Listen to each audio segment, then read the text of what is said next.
Hey, hello everyone. Hope you all are doing great. Welcome back to my channel. My name is Mayuri and today we are here at Napane glass bridge.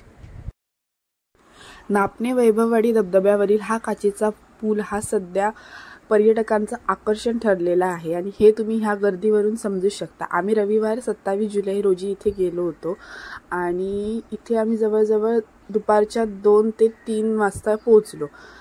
त्यावेळी सुद्धा इथे इतकीच गर्दी होती. इथे जाण्यासाठीचे जे नियम वगैरे आहेत ते मी तुम्हाला आधीच्या व्हिडिओमध्ये मेन्शन केलेले आहे, ते तुम्ही जरा वाचू शकता. थोडक्यात सांगायचं झालं तर एका वेळी फक्त 25 लोकच वरती जाऊ शकतात आणि 15 मिनिटं हा कालावधी असतो तिथे जाण्याचा, फिरून फोटो वगैरे काढण्याचा. खाली उतरल्यावरती 2 रस्ते असतात, एक आहे काचेच्या पुलाकडे आणि एक खाली जातो धबधब्याच्या इथे. तर खाली जाण्यासाठी काही वेळ मर्यादा नाही आहे, पण काचेच्या पुलासाठी 15 मिनिटं वेळ असतो आणि तिथे 2 पोलीस ऑफिसर्स उभे असतात सगळं देखरेख करण्यासाठी. पूर्ण काचेचं ब्रिज असलेला हा धबधबा हा खरंच खूप सुंदर वाटतो आणि ज्यावेळी खूप हवा आणि पाऊस असतो त्यावेळी तर अगदी मनमोहक वातावरण होऊन जातं. धबधबा खाली असल्यामुळे आपण जर खाली बघून चालत असू तर थोडीफार भीती वाटते, त्यामुळे हा खूप असा थ्रिलिंग एक्सपिरियन्ससुद्धा वाटतो. पण ज्यांना काही हाईट फोबिया वगैरे नाही त्यांच्यासाठी हे काही जास्त थ्रिलिंग नाही आहे, कारण नॉर्मल ब्रिज सारखंच वाटत जातं. पण आपल्या सिंधुदुर्गामध्ये खूप मोठं आकर्षण आहे काचेचं ब्रिज असणं.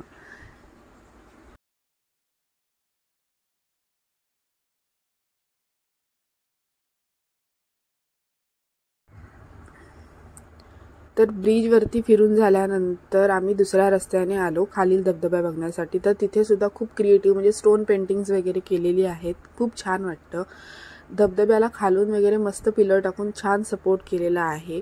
धबधबा खरंच खूप सुंदर आहे, क्रिएटिव्ह आहे आणि आपल्या सिंधुदुर्गामध्ये आहे म्हणजे तर भारीच असणार. पण आपल्याला आता ह्याचं जतन करणं ही आपली जबाबदारी आहे, त्यामुळे इथे सांभाळून जाणं आणि तिथे त्यांनी सगळे रूल्स मेन्शन केलेले आहेत.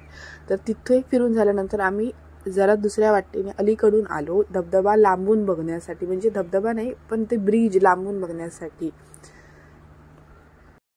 तर ग्लास ब्रिजवरची एंट्री ही फ्री ऑफ कॉस्ट होती.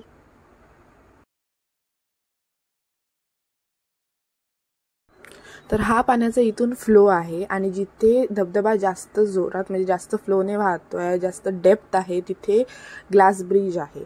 आणि अलीकडून आम्ही इथून आलो होतो, त्यामुळे इथून हे ब्रिज अगदी कलरफुल आणि मस्त लांबून सुद्धा बघायला छान वाटत होतं. तर तुम्ही बघू शकता. तुम्हाला हा व्हिडिओ आवडला असेल तर नक्की लाईक करा, जास्तीत जास्त लोकांपर्यंत शेअर करा. तुम्ही इथे आधी जाऊन आलेला आहात का किंवा जाणार आहात का हे मला नक्की कमेंट करून सांगा आणि चॅनलला आपल्या सबस्क्राईब करा. Thank you for watching.